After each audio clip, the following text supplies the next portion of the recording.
Hello everybody and welcome back to another episode of Ada Talks About It. It's your girl Ada. Hope you're all having a wonderful week.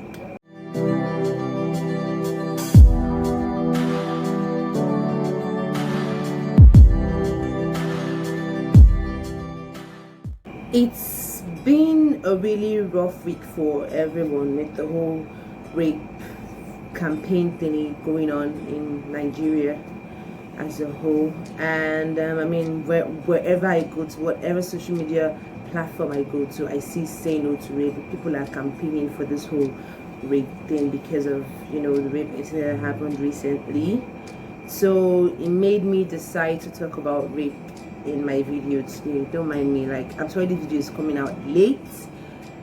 There's been a couple of things going on recently. I had to go to another location to shoot this video because I decided that nothing was going to stop me from releasing a video this week.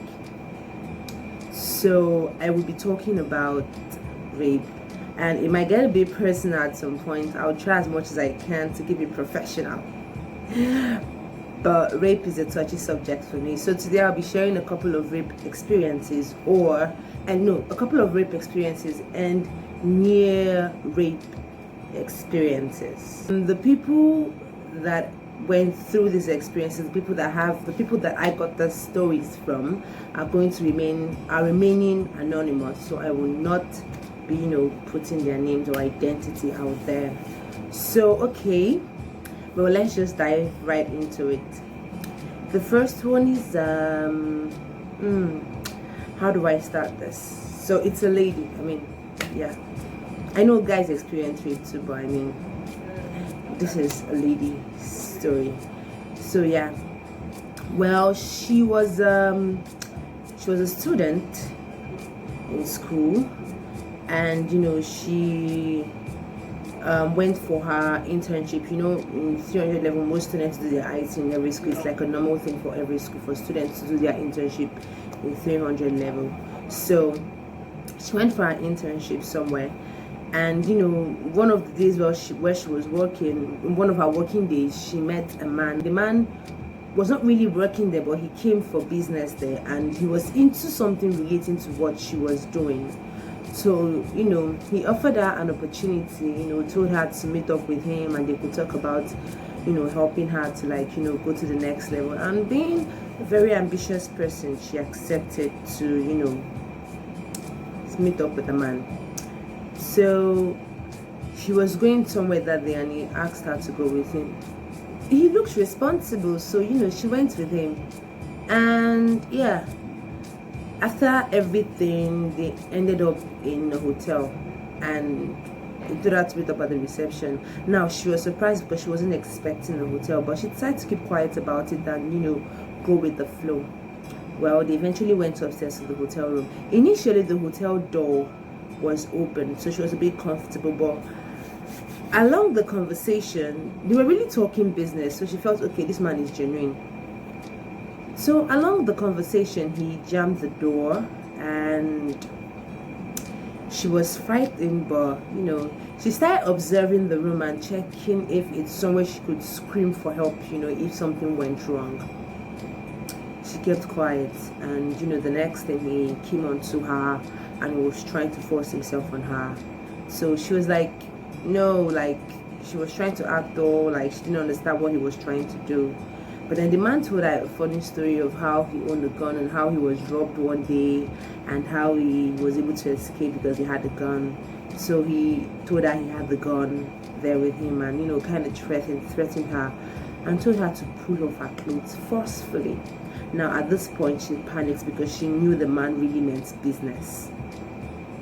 So she tried as much as she could to, she was trying to beg and she tried talking to him that she was on her period. And she even offered to show this man her, just to let him see that she was actually genuine. Mind you, she was not on her period. She just lied, hoping the lie would save her. And fortunately for her, maybe the man was someone that, was disgusted with the sight of blood, so he told her not to bother.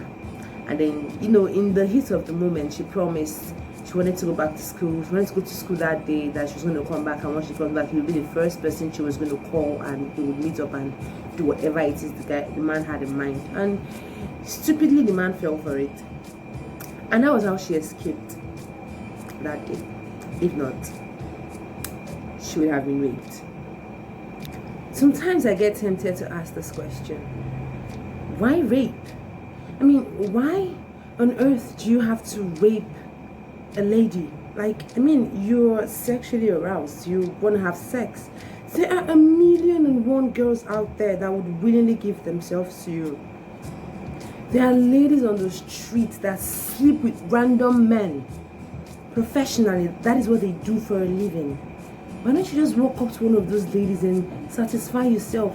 Why do you have to take advantage of a girl, of an innocent girl, and then you scar them for life? Like, why on earth do you have to force someone else to please yourself? How do you even enjoy forcing yourself on somebody? What is the pleasure in forcing yourself on somebody? I mean, do you know what these girls go through? Do you know how they have to fight to get over this experience? Do you know how hard it is on them? I mean, some even go as far as getting them pregnant, even giving them STDs. Like, really, guys, it's unnecessary. I mean, there are ladies out there that you can sleep with and satisfy yourself. It doesn't have to be that girl. She's not the only girl in this world. There are lots of girls out there. Why on earth would you have to force yourself on somebody? I mean, like, it baffles me. What is the satisfaction in it? I thought sex was between the mutually acceptable whatever between two people. I thought it's more pleasure when both parties accept or agree to do it. So what is pleasurable if one person says no and then the other person is forcefully having sex with them? I mean, it do not just happen with people. Boyfriends rape girlfriends. Fathers rape daughters. Brothers rape sisters. Cousins rape cousins. Why on earth do you have to do this? I don't want to go far because it's beginning to get personal right here. The second one is from yours truly, moi. Yeah, but I mean, I wasn't raped. I was technically not raped, but you know, it was I had this friend that I met when I was still attending JAMB tutorials. So they came to my JAMB lesson and they wanted to pick some girls for ushering jobs that they were going to get paid, and it was legit because, you know, they had some comedians and celebrities coming in. So yeah, they picked some other girls for the ushering job, and after everything they paid us and we went our way. We still kept in touch with the guys because they seemed fun and everything. So sometimes they would come by to the lesson to see us and we'd all laugh and gist and play. So eventually I became quite close with a couple of them. We would chat and stuff, and you know, one thing led to another. They started asking some of the girls out, including me. So there was this particular guy that was asking me and some other girls out at the same time. I don't know whether guys do that shit a lot. It's like they don't think that the girls are going to talk to each other and find out that you're actually trying to, you know, woo all of them. That aside, so that happened, and you know, we kind of lost contact. After like a year or so, he chatted me up, and you know, I was like, a friend that I've known and we've been quite close. I mean, I've been to his place a couple of times. We're that close, you know. We never dated, but we're that close because we became really close friends. And you know, I was like, what's up, how you doing? And yeah, we talked and talked. I cannot forget, I wouldn't mention the year, but it was December. That was when we started talking. And I remember December 31st of that year, he told me that he missed my birthday and he would like want to see me since it's been a while. And then he got a couple of things for me. I was young and naive then, and I felt he was genuine. So I was like, okay. And besides, it's not my first time I was visiting, so I was like, okay, sure, no problem, let's go. I went to see my friend, my so-called friend. Well, on getting there, you know, he showed me what he bought for me. they actually looked through because the shoes he bought were my size, really nice handbags, and it was like everything is yours. And I was like, oh, thank you. And he said happy birthday in arrears. I was like, okay, thank you very much. I like the gifts, they were nice. So but when I got there, before the whole gifting and everything, I met a guy and a girl there, so they had to excuse us. I don't even know why they did that, but they did. So we got chatting and everything. In the process of watching the movie, nigga came on to me and he was like, I've missed you, you know I still have feelings for you and stuff. And as usual, I waved him off and I was like, stop. And he came back. I was sitting on the chair and he came in front of me and he knelt down and he was saying all the rubbish that he had to say. And I pushed him off again, and then the next thing I knew, he pushed me onto the chair and he was unbuckling his belt. At that point, I knew, okay, this guy meant business. So initially I was getting angry and I was, pushing him off, but when I saw that this guy had overpowered me, I resorted to begging. So I started pleading and hoping that he would stop, and I was like, okay, calm down. At that point, you technically say anything just for the guy to get off you. So I was like, calm down, please get off me, but he wouldn't listen. I don't know where I got the power I got that day, but I just know I ended up blowing and biting him, and the next thing I knew, he jumped off me and I ran away from the house.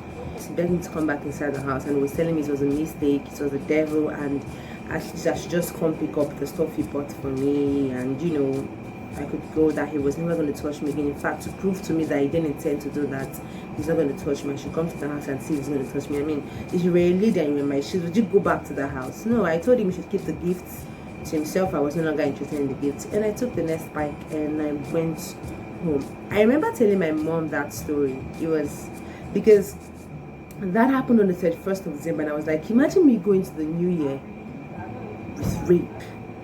Like, when my mates are happy that they entered the new year, I would be crying entering the new year with rape. Yeah, those are two near rape experiences. The third one actually did happen, and yeah, she was raped at the age of 8, 9, in between that range. She was a kid. They stayed in this public house. So he was a family friend, and you're close when you have this family friend like that around, and you guys are like really, really close. And yeah, she was quite comfortable around him. And then one of the days when her family was not around, they were together, this guy forced himself on her. And it didn't just happen once. It happened like continuously, because he never stopped. And then he threatened her not to tell anybody, and if she did, he would do something bad to her. And she never did tell anybody until today. She kept quiet about it.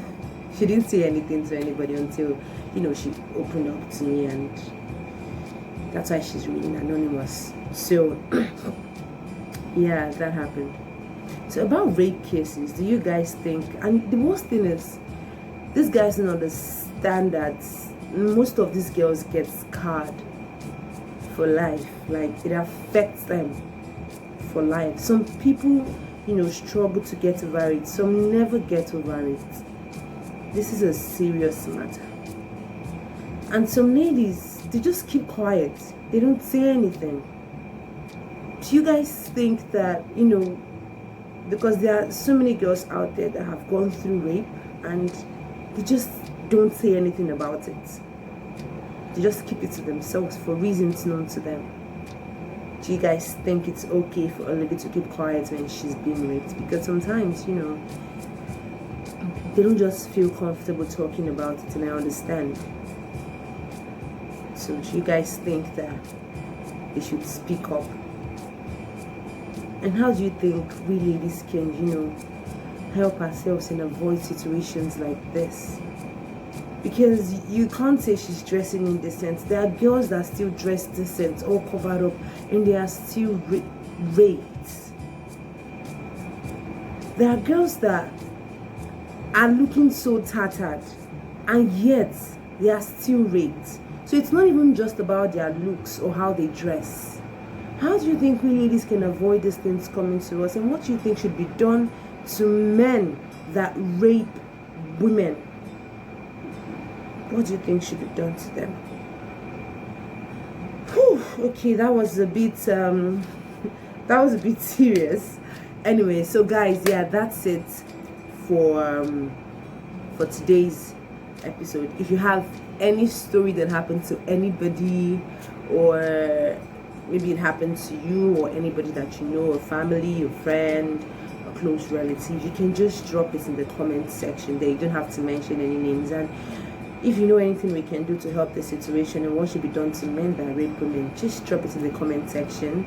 I'll be waiting. You know you can always send questions to me on my social media account. You can send it to me on my WhatsApp at 081-00904-759 and on my Instagram at adaz_talks. You know I can't do this without you. I'm just a voice, but you guys make the show happen. See you guys in my next video. It's still your girl Ada, and I'm signing out.